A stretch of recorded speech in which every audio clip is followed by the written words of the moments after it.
français Emmanuel Macron, Paris a abrité du 22 au 23 juin 2023 le sommet pour un nouveau pacte financier mondial. Une rencontre au sommet qui a permis de discuter des enjeux financiers mondiaux et trouver des solutions durables pour favoriser la croissance économique équitable et inclusive. Paris, la capitale française, a ainsi vu converger des sommités du monde politique et économique mondial. C'est le président de transition, président de la République, chef de l'État, général Mahamat Idriss Déby Itno en personne, qui est allé apporter la part de lumière du Tchad à cet exercice d'établissement d'un nouveau pacte financier mondial.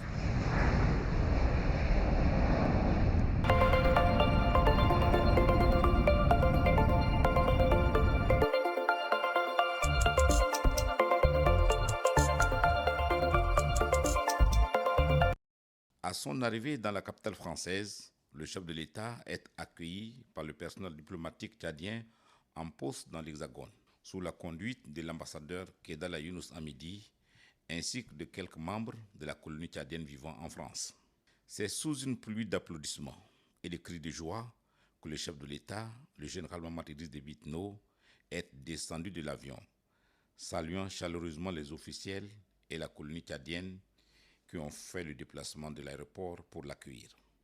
Après cet accueil, le cortège du président de la République, général Mahamat Idriss Déby Itno, et la délégation qui l'accompagne s'est ébranlée vers le centre de la ville pour rejoindre le lieu de résidence du chef de l'État dans la capitale française. Le Tchad est appelé à jouer un rôle clé dans ces négociations cruciales pour l'avenir du monde. Son expertise et son engagement en faveur du développement économique et de la stabilité dans la région du Sahel font de lui un acteur incontournable dans les discussions sur l'avenir financier mondial. D'ailleurs, le chef de l'État, général Mahamat Idriss Déby Itno, est sollicité pour animer avec ses pairs une table ronde sur le thème « Dette et affectation des droits de tirage spéciaux, bilan et perspectives ».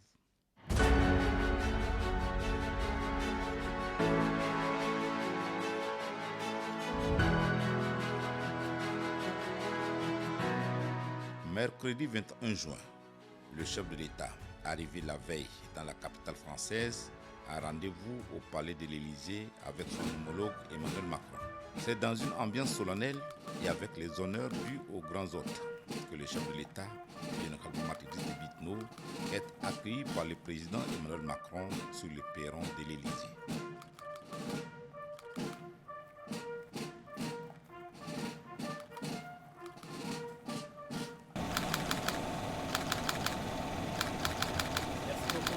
Après la traditionnelle séance de photos, les deux hommes d'État se retirent pour des échanges suivis de leurs proches collaborateurs.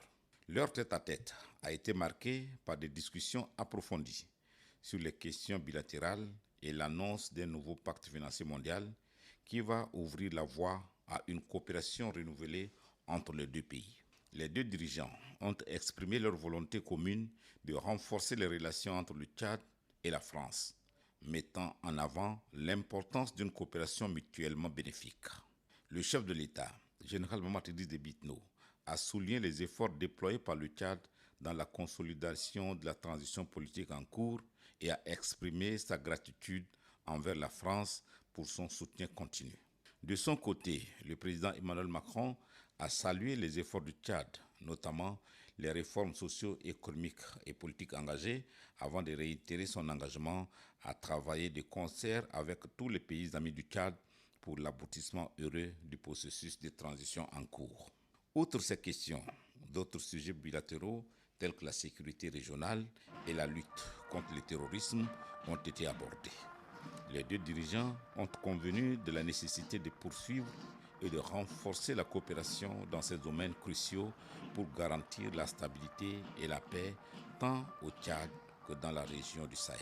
Cette rencontre entre le président de transition, général Mahamat Idriss Déby Itno, et le président français, Emmanuel Macron, est un pas important vers un partenariat renforcé entre les deux pays. Les engagements pris témoignent également de la volonté commune des deux hommes d'État de promouvoir le développement socio-économique du Tchad et de renforcer les liens bilatéraux dans divers domaines.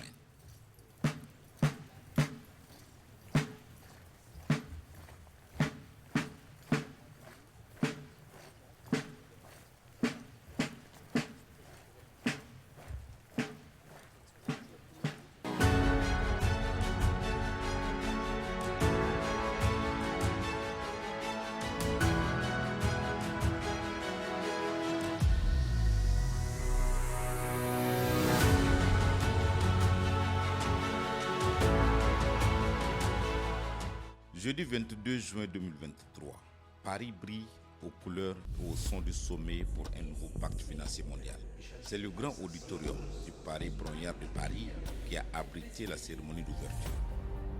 Cet événement historique a rassemblé un nombre impressionnant de chefs d'État, de gouvernement, d'éminents hommes politiques, hommes d'affaires et acteurs de la société civile provenant de tous les continents, marquant ainsi un engagement mondial en faveur d'une coopération économique accrue. Au nombre de ces personnalités se trouve le général Mahamat Idriss Déby Itno, président de transition, président de la République, chef de l'État. Sa présence à ce sommet témoigne de l'importance accordée par le Tchad à cette initiative mondiale et de son rôle dans le concert des nations. Le Tchad qui joue ces dernières décennies un rôle clé au Sahel, l'une des parties de la planète la plus pauvre et la plus durement frappée par les changements climatiques et les violences terroristes, a une voix qui compte sur l'échiquier international.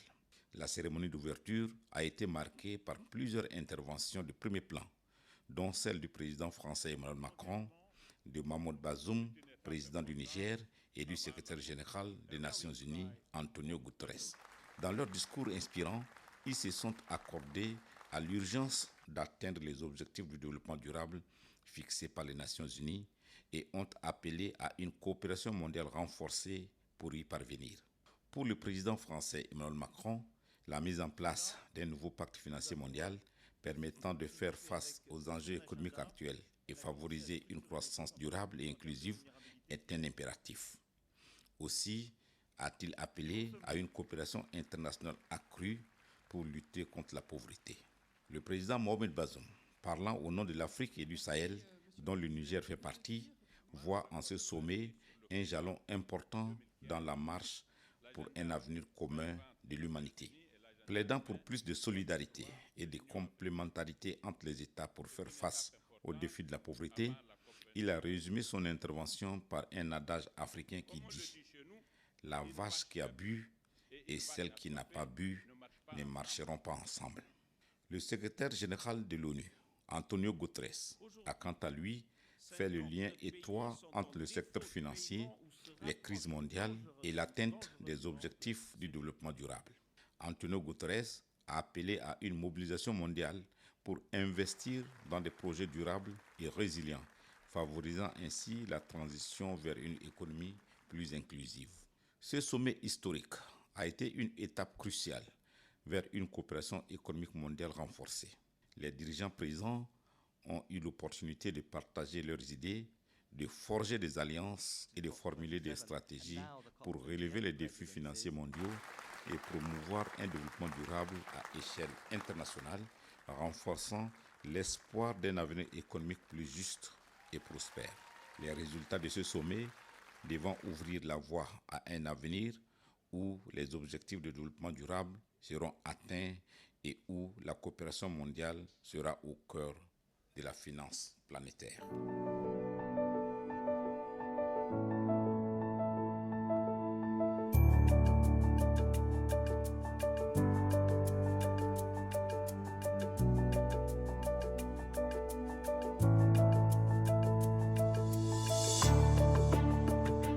Pour l'établissement d'un nouveau pacte financier mondial, des discussions doivent être engagées afin d'évaluer les défis et les opportunités pour façonner un avenir financier plus solide et plus inclusif. C'est pourquoi, après l'ouverture officielle des travaux, les participants ont suivi plusieurs tables rondes de haut niveau. Dettes et affectation de droits de tirage spéciaux, bilan et perspectives.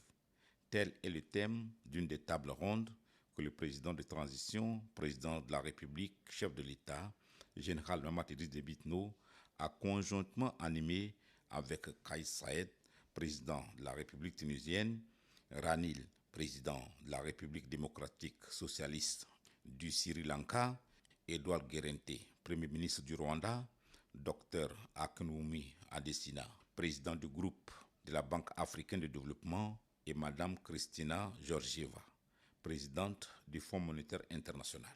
Les niveaux de dette ayant augmenté de manière significative dans de nombreux pays, notamment pauvres, au cours des dernières décennies, créant des défis économiques et financiers considérables, il s'agit pour les intervenants à cette table ronde de décortiquer cette problématique dans le contexte de l'établissement d'un nouveau pacte financier mondial en discussion. Objectif pour ce panel de haut niveau, examiner les raisons sous-jacentes de cette croissance de la dette en mettant l'accent sur la soutenabilité et les risques potentiels pour la stabilité financière mondiale. Le chef de l'État, général Mamad Idriss Déby Itno, n'y est pas passé par 4 chemins pour dire ce qu'il pense. Il a profité de cette tribune pour mettre en avant la situation précaire du Tchad, un des pays les plus pauvres de la planète, et a appelé à l'annulation pure et simple de la dette des nations en développement, qui subissent les conséquences des changements climatiques causés par les pays riches. Les choix de ce sujet et la qualité de l'organisation sont appréciés à leur juste valeur et je voudrais remercier toutes les équipes techniques qui ont fait de ces assises une réalité.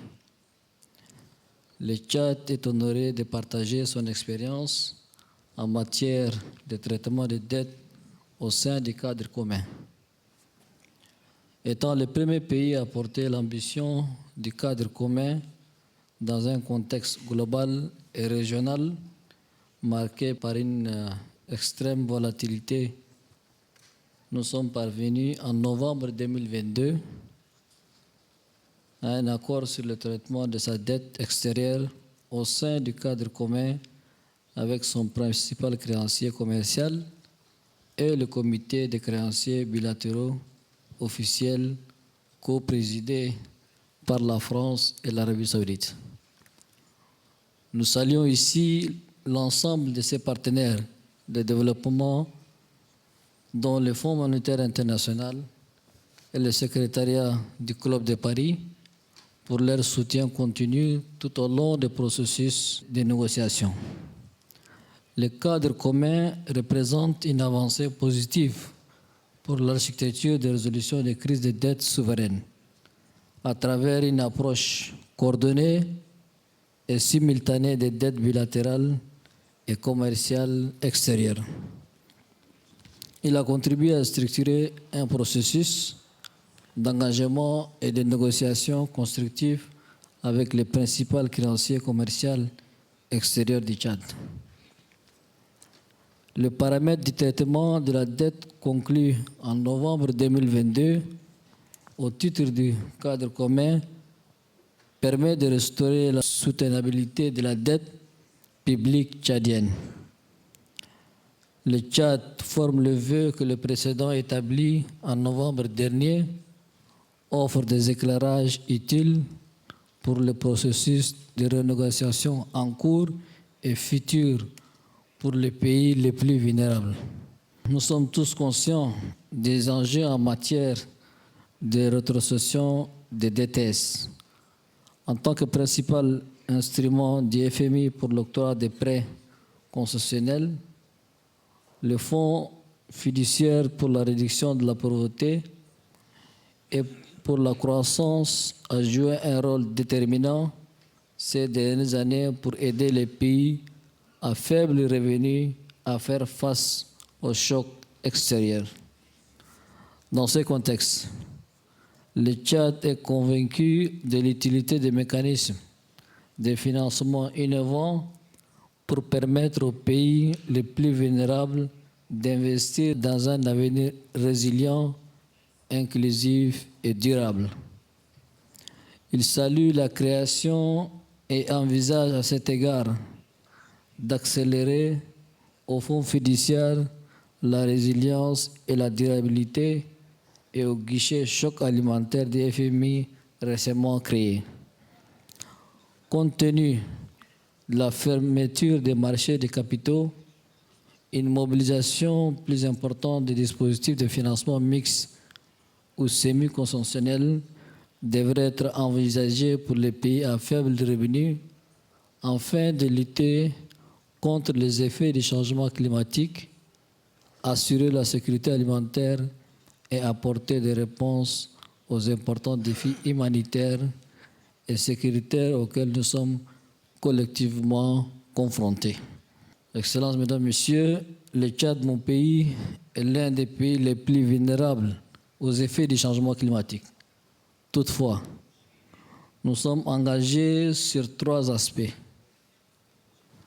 Premièrement, réussir la mise en œuvre des objectifs de développement durable pour éradiquer l'extrême pauvreté et améliorer la qualité de vie des populations. 2, réduire nos émissions de gaz à effet de serre, notamment en développant les énergies renouvelables. 3, protéger les populations qui souffrent année après année des conséquences du changement climatique. Tout cela pèse sur l'agriculture et l'élevage de notre pays avec des menaces concrètes sur sa sécurité alimentaire.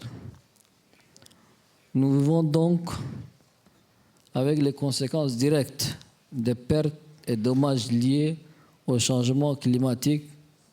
Or, si nous consacrons l'essentiel de nos ressources à réparer les pertes et préjudices liés au changement climatique que nous n'avons pas causés, nos pays seront privés de leur capacité d'investissement dans l'économie, dans l'énergie renouvelable, dans nos infrastructures sociales de santé, d'éducation, etc. C'est une posture assez commune que nous connaissons en Afrique. En effet, nos pays font face à de nouvelles dynamiques, souvent externes, qui fragilisent nos économies et réduisent nos capacités de résilience. 36% de la population africaine est actuellement exposée à au moins un événement climatique extrême. L'année passée, nous avons connu des inondations au Tchad avec des conséquences importantes sur notre économie locale et nos populations. Plus d'1 million de Tchadiens avaient été déplacés et réinstallés.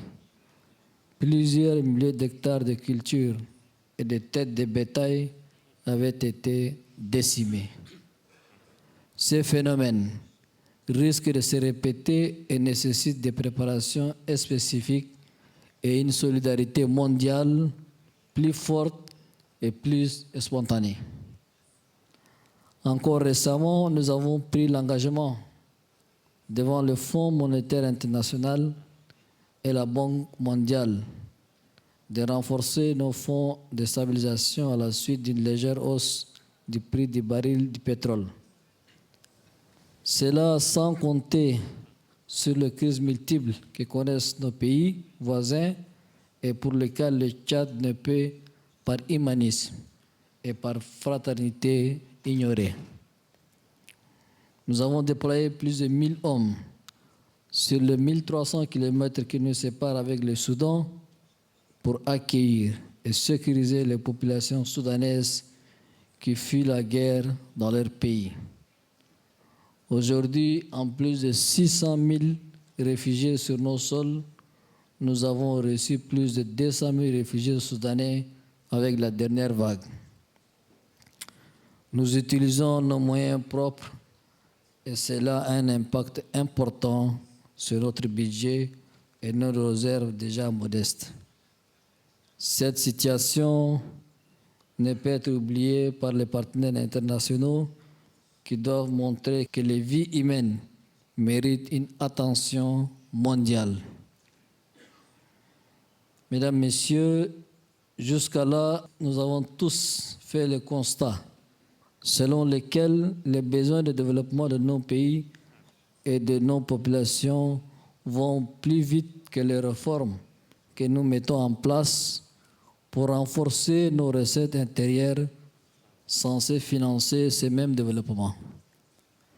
En toute logique, et face à une telle situation, nous avons tous recours à des dettes pour financer le développement de nos pays.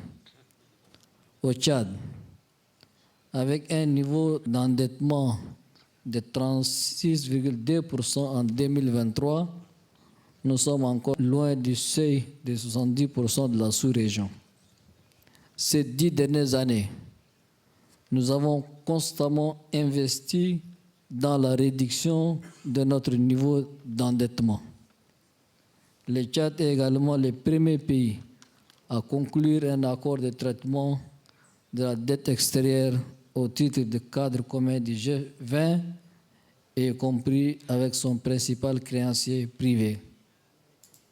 Toutefois, bien que les pays africains présentent des profils d'endettement différents, il est essentiel de veiller à ce que les mécanismes de financement, de façon générale, répondent aux besoins de ces pays singulièrement.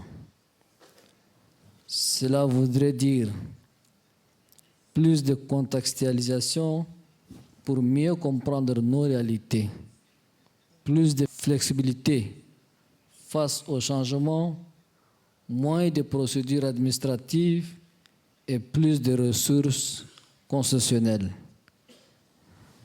Le Tchad s'est engagé à plus de transparence, plus de dialogue avec nos créanciers, y compris ses créanciers résidents. Nous allons continuer sur notre lancée des réformes structurelles pour favoriser davantage la mobilisation de ressources internes, diversifier notre économie et réduire notre dépendance au secteur pétrolier. Pour cela, il nous faudra plus de ressources concessionnelles. Cela voudrait aussi dire que le système de financement mondial devrait mettre à disposition de nos banques multilatérales de développement, notamment la Banque mondiale, la Banque africaine de développement, etc., plus de ressources et assurer un renforcement et une bonne répartition des droits de tirage spéciaux DTS. En retour, nos banques multilatéraux de développement doivent faire plus d'efforts pour réduire leur bureaucratie, prendre plus de risques et accentuer la mise en œuvre de projets structurants. Au-delà, je voudrais lancer un appel global afin que nous puissions certes nous réunir, mais aussi respecter nos engagements en matière de développement international. Nous avons déjà eu de bonnes idées et qui nécessitent un réel engagement dans leur mise en œuvre. L'allocation des 0,7% des PIB des pays développés aux pays en développement. La mise en œuvre des conclusions du sommet sur le financement des économies africaines tenu à Paris en 2021 sur la réallocation des DTS. Le respect des engagements pris au titre de l'accord de Paris, en particulier la mobilisation de 100 milliards de dollars par an pour le Fonds vert pour le climat. Pour terminer, je ne saurais passer sous silence le fait que les pays puissants sont à l'origine du dérèglement climatique qui a eu et continue d'avoir des conséquences sévères et pesantes sur les pays du Sud et notamment les pays africains. Par conséquent, je tiens à appeler à la suppression pure et simple de la dette des pays africains pour compenser les dégâts énormes causés par le dérèglement climatique et alléger les fardeaux subis par les pays africains malgré eux. Enfin, je mets en exergue l'importance de faire en sorte que le même engagement et la même mobilisation vis-à-vis de l'Ukraine animent nos actions futures de développement international. L'intervention du chef de l'État a suscité une résonance particulière auprès de tous les panélistes et les participants à cette table ronde, qui ont reconnu l'urgence d'une action collective pour remédier aux inégalités économiques et environnementales mondiales. Tous les intervenants ont exprimé leur soutien à l'appel du chef de l'État, soulignant l'importance de prendre des mesures concrètes pour alléger le fardeau de la dette des pays les plus pauvres.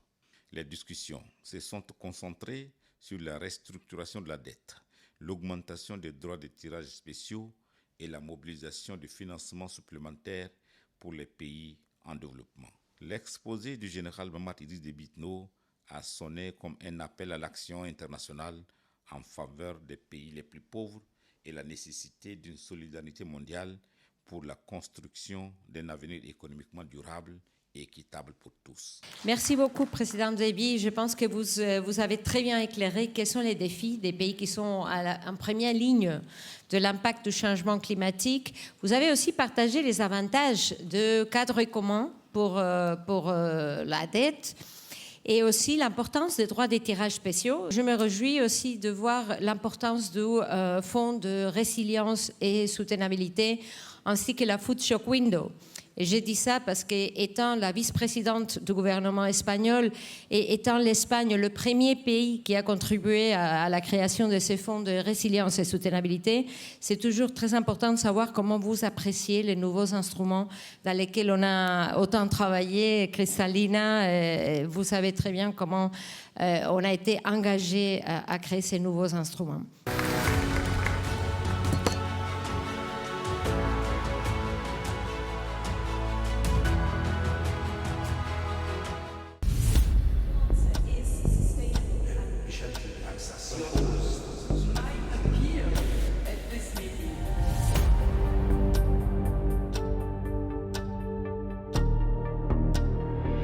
C'est un honneur pour nous d'accueillir ce sommet pour un nouveau pacte financier mondial. 23 juin, fin des travaux du sommet pour un nouveau pacte financier mondial.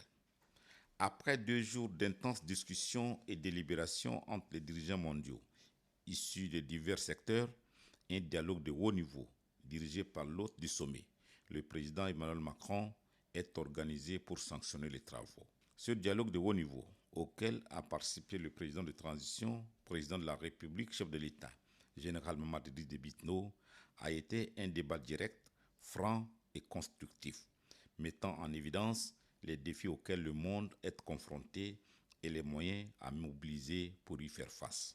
La voix de l'Afrique a résonné lors de cette cérémonie. À la suite du général Mahamat Idriss Déby Itno, qui, la veille, a laissé entendre qu'il est certes bon de se réunir, mais aussi de tenir les engagements en matière de développement international, le président des Comores, par ailleurs président en exercice de l'Union africaine, Azali Assoumani, et le président égyptien Abdel Fattah al-Sisi l'ont appuyé en soulignant l'importance de prendre en compte le continent africain et sa jeunesse dans les décisions mondiales pour un développement inclusif. Ils ont salué les conclusions du sommet tout en rappelant que lors des sommets précédents, de nombreux engagements et promesses en faveur des pays pauvres, notamment en Afrique, n'ont pas été tenus. Tous les chefs d'État africains ont relevé la nécessité de faire preuve de volonté politique réelle pour combler le fossé entre les nations développées et les pays en développement. Le président Azali Assoumani a fait observer que la jeunesse africaine représente un potentiel considérable pour l'avenir mondial. En Afrique, nous avons une proportion de jeunesse très importante qui peut être un pilier du développement.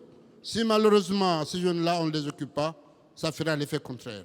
Les rapaces vont s'en servir pour essayer de détruire et nous freiner de tout ce que nous voulons faire. Nous vivons les immigrations. Nous tous, nous les vivons. Ces migrations, on sait les origines. C'est des jeunes, effectivement, qui sont perdus. Donc maintenant, ce problème-là, je pense qu'à un moment donné, il va falloir qu'on s'y attelle parce que c'est la conséquence de ce que nous disons maintenant. Donc, si on arrive à affronter ce problème-là, je pense que ce serait parmi les résultats tangibles qu'on aurait pu y avoir. Donc, par rapport à la jeunesse, par rapport à la formation, c'est le secteur privé, l'entrepreneuriat. Les jeunes, ils ont intérêt à se prendre en charge. C'est comme ça qu'ils vont s'occuper.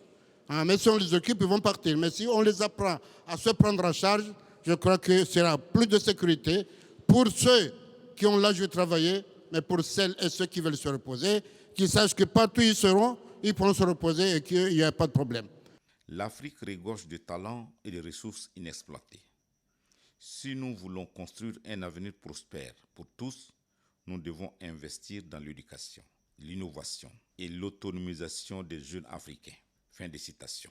Les dirigeants africains ont salué les efforts déployés lors du sommet de Paris pour promouvoir l'inclusion financière et économique, ainsi que la lutte contre les inégalités. Ils ont appelé à la mise en œuvre effective des engagements pris, tout en soulignant l'importance de la transparence et de la responsabilité dans la réalisation des objectifs fixés.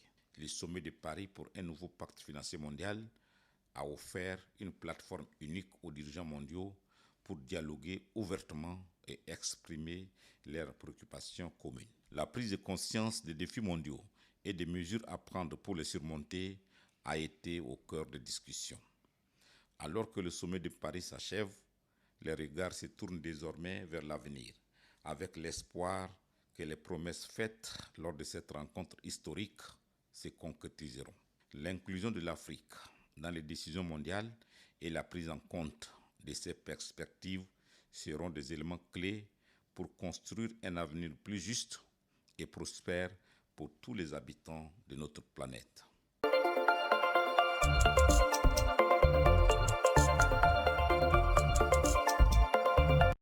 En marge des travaux du sommet, le président de la République, général Mamadi Idriss Déby, a eu plusieurs rencontres bilatérales de haut niveau, notamment avec Charles Michel, président du Conseil européen, et Antonio Guterres, secrétaire général de l'ONU. L'entretien entre Charles Michel et le chef de l'État a porté sur la coopération entre le Tchad et l'Union européenne. Les discussions se sont principalement focalisées sur l'appui à la transition en cours au Tchad, soulignant l'importance d'un soutien continu de l'Union européenne pour consolider les efforts de stabilisation et de développement du pays.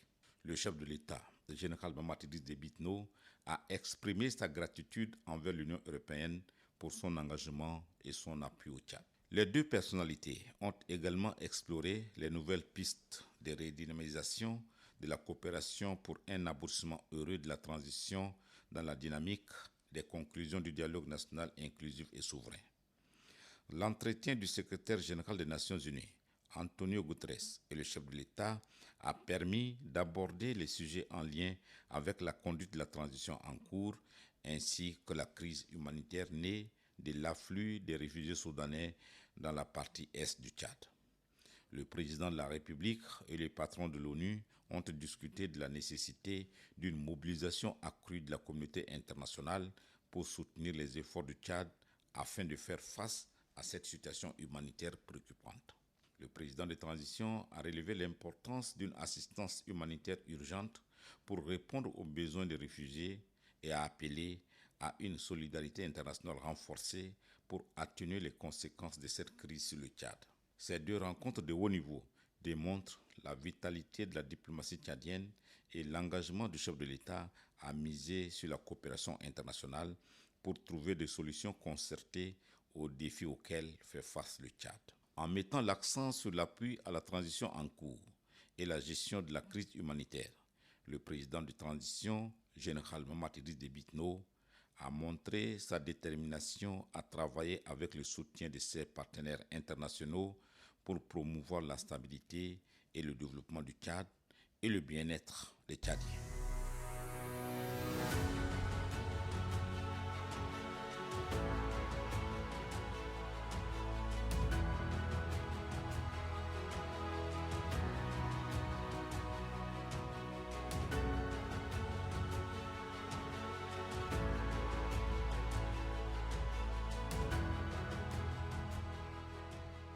Au terme de sa participation au sommet et ses rencontres bilatérales, et après avoir porté la voix du Tchad pour l'établissement d'un nouveau pacte financier mondial, c'est le 24 juin que le chef de l'État, général Mamadi Idriss Déby, a repris son avion pour N'Djamena.